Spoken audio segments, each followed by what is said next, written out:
L'histoire a été certainement un moyen de désenclaver l'astrologie et un certain nombre de chercheurs en astrologie ont pu participer à des colloques et côtoyer des universitaires dans le domaine de Nostradamus, et dans le domaine du prophétisme, et dans le domaine de l'histoire de l'astrologie à telle et telle époque. Moi-même, j'ai organisé deux congrès en histoire de l'astrologie, un à Londres dont j'ai déjà parlé, au Warburg Institute, et un autre, alors ce congrès a fait l'objet d'une communication, enfin des actes du colloque, en 87, 88, et un autre en 91, à Paris, à l'église Sainte-Anne de la Bitocaille, et où il y avait, par exemple, des gens comme Pierre Brindamour, qui est un universitaire québécois qui travaille sur Nostradamus.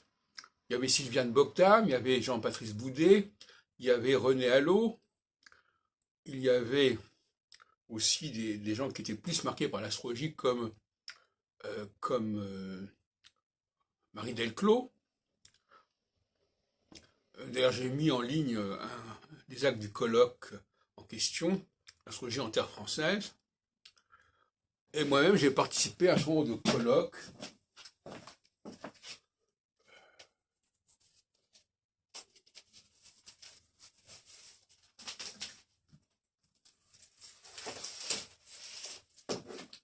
Comme celui-là en 97,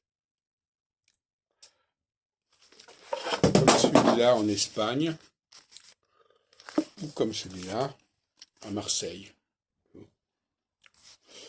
Donc, effectivement, l'histoire de l'astrologie, Patrice Guénard l'avait bien compris, son CURA, son centre universitaire de recherche astrologique, est devenu, à partir des années 2000 et quelques, consacré presque essentiellement à Nostradamus. C'est une évolution assez étrange, mais qui dit bien ce qu'elle veut dire, à savoir que c'est pas parmi les astrologues qu'il y a des véritables exigences, si on peut dire. Ici, on ne trouve pas la même rigueur et on ne peut pas faire les mêmes démonstrations et recherches et investigations que dans le domaine de l'histoire des textes, l'histoire des documents.